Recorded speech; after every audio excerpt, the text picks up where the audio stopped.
Hi friends, welcome back to another episode of the podcast. In this episode, I am continuing on the conversation from last time.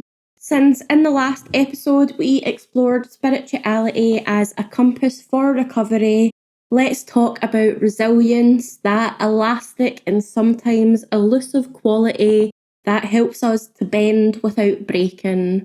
I am going to share some research-backed coping strategies, my own misadventures in resilience, and how to redefine personal strength when your body and mind might have other plans. Plus, we will dive into building community and sharing our stories and how that can turn resilience from an individual endeavour into a collective superpower. Grab your favourite snacks. Mine's is a bar of Galaxy because, hey, I've earned it. And a little can of energy drink. Remember to hydrate, water too.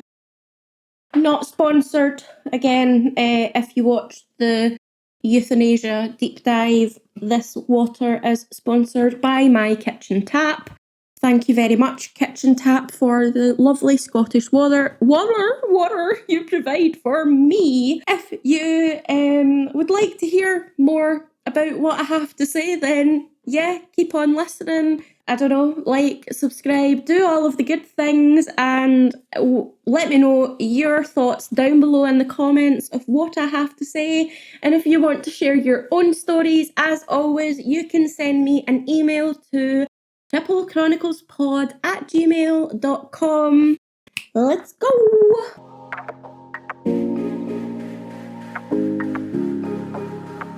What is resilience? Resilience is not about being unaffected by hardship. It is about adapting and the ability to bounce back. The American Psychological Association redefines resilience as the process and outcome of successfully adapting to difficult or challenging life experiences. It also notes that our views of the world, our social resources, and coping strategies all shape how resilient we are. So, in other words, resilience is a skill, not a superpower. Everyone has some capacity for resilience, and this can be strengthened over time like any skill. Which means there is a bit of requirement for me to dispel a little myth here. You don't have to be physically strong to be resilient. After my amputation, well-meaning people told me how strong I was just for being out in public in my wheelchair with one leg. And to be honest, I felt like I was a Jenga tower that was barely holding on and about to crash to the floor. Real strength to me looked more like vulnerability, asking for help, being able to let myself rest. There are still days when putting on my prosthetic can feel like I'm climbing a fucking mountain, and other days or in the past few months I've not put it on at all. Redefining strength to me meant accepting that I could be both fierce and fragile, angry and grateful. Research shows that high levels of spiritual hope reduce the time that it takes to recover from depressive episodes by 25%, which suggests that optimism and meaning, not physicality, are what really drive resilience. 25%, that's like a quarter better outcomes just from having a little bit of spiritual hope. What are some evidence-based coping strategies? Because as a nurse, might not be registered, but I will always be a nurse. I love a bit of evidence base. I can tell you all of the things that I do that help, but evidence base gives more of a middle ground of things that help and ways that we can shoot off from it and be individuals and still gain support from it. So building resilience requires practical tools and like I mentioned, like literally just there, I don't need to say like I mentioned, as a nurse, when going through university, we were told about our little tool bag that you carry, and the tools that you pick up are the way that you communicate with patients, that you help them, that you support them, that you work as a team. All of these tools in your little tool bag. And I guess that's the same for meditation, resilience, and grounding. Like, that's kind of a skill that you need to work on. According to Immunize Nevada,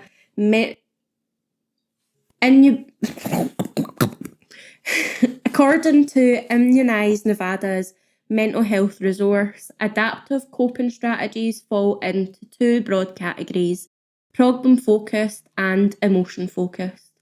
Problem focused strategies involve identifying the problem, brainstorming solutions, and taking action. Basically, fixing what you can fix.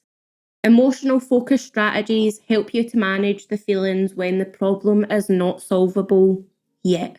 Might be, but not yet.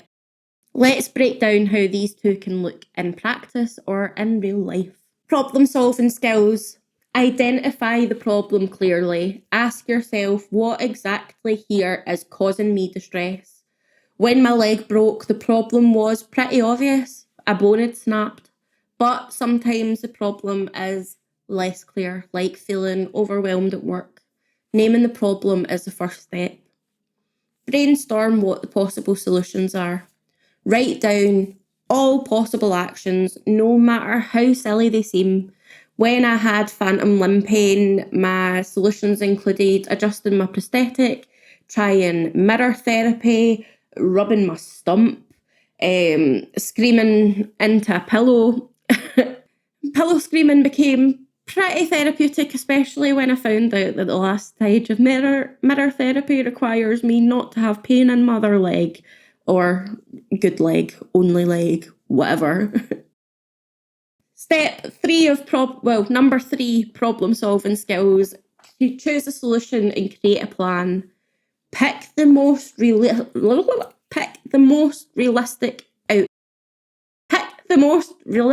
option and outline the steps that you need to implement it.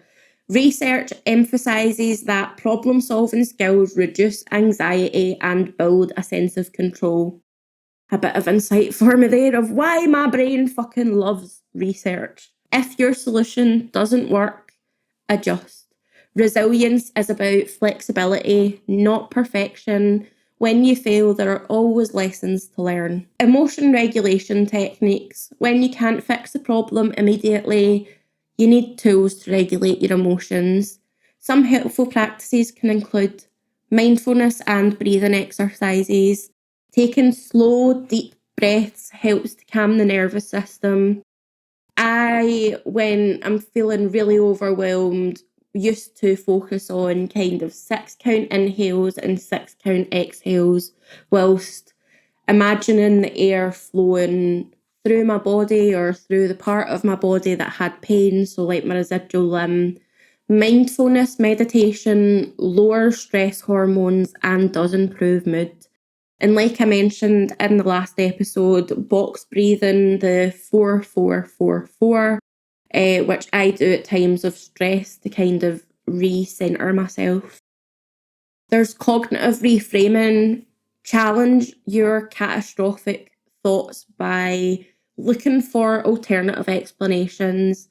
When I thought, oh my God, I'm never going to walk again, I had to reframe it to, I will walk again, but it's going to look different. But many amputees walk with prosthetics.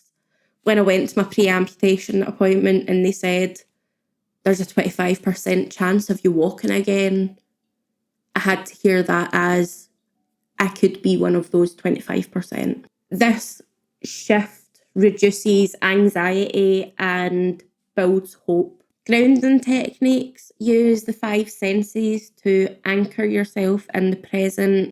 Notice 5 things you can see, 4 you can touch, 3 you can hear, taste, feel. This is really helpful when you can feel like panic start to rise. and you need a bit of like emergency grounding. And like I mentioned in the last episode, some expressive outlets, journaling, or talking with a friend, trying to release that pent up emotion and reinforce connection. Building self-efficacy. Self-efficacy. Self-efficacy is the belief in your ability to succeed. It is critical for resilience. And for some reason, whenever I say self-efficacy, my brain links it to shitting yourself. But little fun fact that that's not what it means. You can build self-efficacy by setting small, achievable goals and celebrating success. Immunise Nevada, who I mentioned earlier, suggests reflecting on past challenges that you overcame and remembering those moments when you doubt yourself but prevailed. That memory then becomes fuel during the next struggle. For me, each milestone, taking my first steps with my prosthetic, climbing stairs, getting on the bus, dancing at a wedding, reinforced the belief that I can adapt, even if it doesn't necessarily look how I wanted it to or perceived that it would look. Social support. Social connections are one of the strongest predictors of resilience. As the Pathways Kentucky article notes, people with strong community ties experience lower levels of stress, anxiety, and depression. Supportive friends and family offer emotional reassurance, practical assistance, and a sense of belonging. In my recovery, my chosen family carried me. Friends brought me food, moved furniture, sat with me through painful moments. Some lit candles and said prayers even though I didn't share their beliefs. Each act of that reminded me that I was not on my own.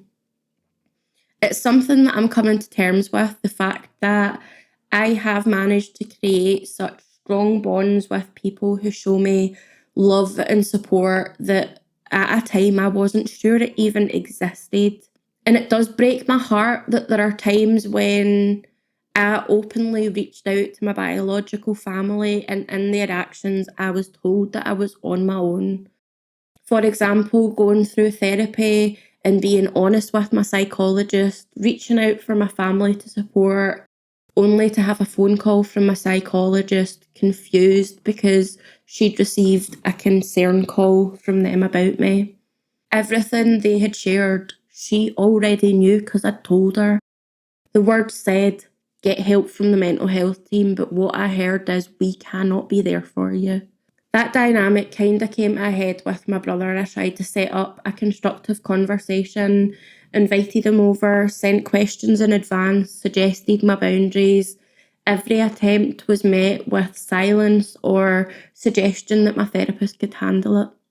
When he did respond, it was to raise concerns about me with my dad and the mental health team, rather than asking me how I was actually coping. I kept trying. I followed up with voice notes, explained my feelings, apologised for getting emotional, and asked for his perspective.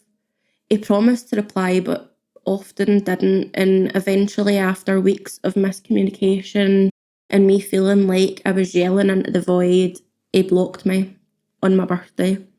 After Eleanor saw how much I was hurt and confronted, and that was it. Nearly a year later, and nothing. And I don't share this to vilify him. He was scared and did what he thought was right. But from my side, it felt like I was banging on a locked door whilst being told to calm down. It taught me that resilience means acknowledging when a relationship isn't able to meet you where you are, and no matter how hard you try. You can love someone and still need to step back to protect your own progress. I still hope that things will change someday, and I'll always be grateful for what he did for me when we were younger. But for now, I lean into the communities that lift me up without making me feel like a burden. And that also helps me to honour my own boundaries. And that kind of brings me back to the next part of this episode.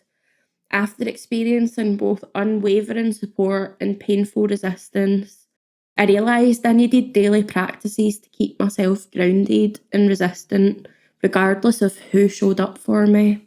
Harvard Health Publishing suggests creating individual resilience plans with 3 strategies: shifting your thoughts, approaching what you want, and aligning your actions with your values. So, how does this translate into everyday life? Shifting your thoughts: when anxiety tells you that you'll fail, deliberately recall evidence of your capacity, no, evidence of your capability. Instead of spiraling about tripping over on my prosthesis, I think about the times that I have safely navigated stairs and curbs or walked in a straight line without tripping over my feet, to be honest. Approach your fears. Avoidance makes fear bigger. If public speaking terrifies you, practice in front of a mirror or in front of supportive friends. If using a wheelchair in public makes you feel self-conscious, start with short trips where you feel safe. But really feel the fear and do it anyway. That is probably the best thing that I started doing for myself. Align yourself with your values. Identify what matters most and make small daily actions that match those values. If connection is a top value, schedule in regular calls with friends or hangout times. If creativity is a thing that feeds you, carve out time where you paint or you write or you do something creative. Healthy living habits also support resilience. Sleep 7 to 9 hours, eat nourishing food, engage in moderate exercise, limit your alcohol and smoking, and stay socially connected. These habits aren't glamorous, but they are there to keep your brain functioning at an optimal level. I think the phrase redefining strength can get tossed around a lot. For me, strength is rooted in resilience, the ability to stay grounded during storms. That means acknowledging vulnerability, embracing softness, and for me, being unapologetically human, to be honest. Too often, society glorifies stoicism and independence. Real resilience comes from interdependence, leaning on others when needed and offering support when we can. I like to think of resilience like a tree. Trees sway in the wind, but their roots keep them from toppling and falling over. Those roots are our communities, our values, our sense of meaning.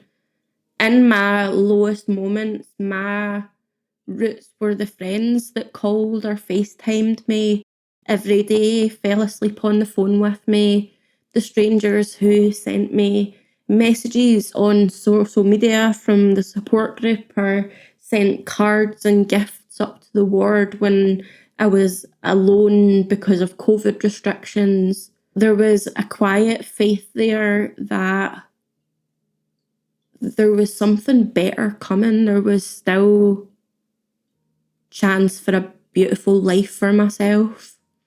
Research suggests that community engagement builds resilience by fostering connection, purpose, and hope. I touched on this as well in the last episode, but let's also confront victimhood. In the last episode, I talked about the temptation to use spirituality as an excuse. The same goes for resilience. It is easy to get stuck in the cycle of life did this to me, but it is very important to honour our pain, but staying there can breed resentment. Rooted resilience acknowledges the pain and asks, what now? It allows for humour. Yes, even jokes about being one-legged and mentally a bit fucked, because laughter reminds us that we're more than our trauma.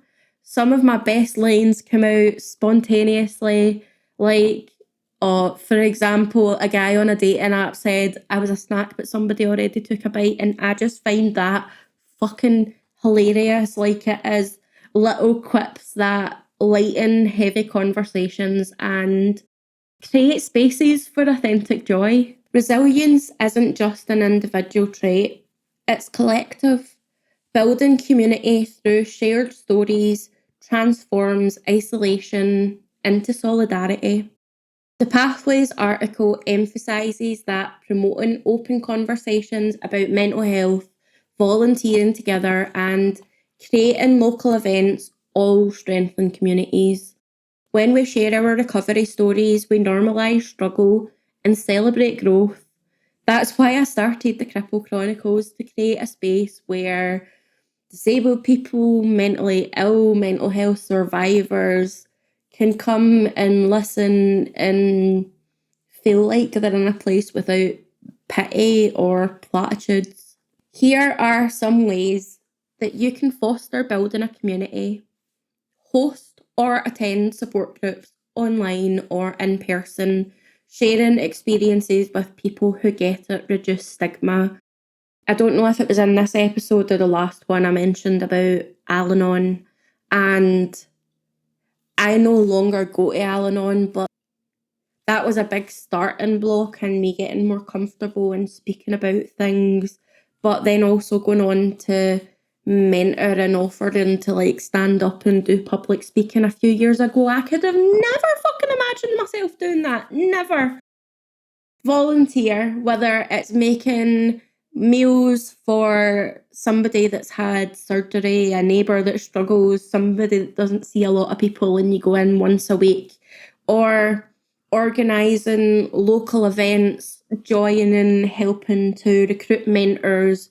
Volunteering creates purpose and connection, and I have definitely seen that in mentoring and how much it brings to my life when I never really expected it. Participate in community events, farmers markets, art festivals, open mic nights, and like even the queer car boot that I was a part of in Leeds. These are all events that bring diverse people together. These are places that remind us that we're part of something bigger. Like I said, I think fear can really hold us back, but be scared and do it anyway. There are times where I've went in somewhere and I've hit off a conversation with somebody that would never have happened if I let my fear control me in that moment. Create media, podcasts, blogs, zines. Storytelling is a very powerful tool for advocacy and healing. Like I'd mentioned, in my own life, building a community for me has been essential after going through low to no contact with multiple members of my biological family. My chosen family had to become my lifeline. They sent me songs that when they listened of, they thought of me. They sent me videos when I couldn't sleep. They decorated my hospital room for my amputation celebration. They cheered me on when I climbed up the stairs. There were so many points where they reminded me that I was loved when I didn't feel like it. And when listeners send me messages or I get an email to say how they listened and they felt seen in some kind of way or understand things that they never even realised were at play, that's the magic of shared stories. Community is the soil that allows those resilient tree roots to start growing. Not every seed you plant is going to sprout. I spent months trying to nurture a relationship with someone who couldn't meet me halfway. I invited them to talk, asked for boundaries, poured my heart out into voice notes, and I was met with silence or deflection. There was so much potential there, like a whole little garden box waiting to bloom, but no matter how tenderly I watered that soil, flowers can't grow if somebody else is stomping across the dirt. Accepting the reality of that was really fucking painful, but it freed me to pour my energy into people and spaces where growth is happening. When I realised that in this imagery that I've went with here, that little patch of earth wasn't going to bring me any flowers, I picked up a pen and a microphone instead. I started writing down my story, started hitting record on the podcast, and started sharing a bit more on social media because it was a place for me to process and not be dismissed. Friends and strangers alike responded with, "I feel that too," rather than, "Why have you just not got over this yet?" Those creative outlets and supportive conversations became the new soil, the places where my feelings could be seen and validated instead of trampled. And at times, I do feel so seen that I could be fucking bollock naked, but it also feels safe at the same time. So I don't know, because I'm thoughtful about the way that I'm sharing things. And I guess kind of doing this recently, this is a bit of a diversion from the episode, but it is kind of on the point of like being thoughtful about the way that I'm sharing things. I have only really had one or two instances where people, especially on TikTok, disliked something about my video, but then it came down to comments about disability. I mentioned this in the euthanasia episode. Like, I'd posted about blue badge spaces and 24% of UK people being disabled and got comments like, okay, 24% of people should be euthanized. No, but I don't understand. Like, I do. this is why I'm struggling a bit here, right? Because there's people that have built platforms, but then TikTok fuels rage bait and content farming really by getting people annoyed. But I don't understand how people can deal with that amount of backlash. Like, I'm in my little corner, I'm in my little bubble. I ain't trying to rage anybody. Good vibes. Like, I know in the world some people are not going to like you, but I'm not going to put myself out there to be like, okay, unpopular opinion, and then say something that I totally don't believe in and then get hate for it, because like, fuck that. Because then when you do actually have opinions, people just dislike you anyway. So like, I guess that does that kind of come into building community, that you need to be careful when you're being online, because online is forever. And like, if you say shit and you don't mean it and you post it, well, I don't really know if I can say if you say shit and you post it and you don't mean it, because I script, I record, I edit, and then I post. So there are so many times where I could write something, nah, I don't like it, say it out loud, okay, it's recorded, but I've cut it out and now I've posted it. Like, are you catching my drift? Are you getting what I'm putting down? Or am I just putting down wonky slabs? This episode was a bit of a shorter one apart from that little diversion there.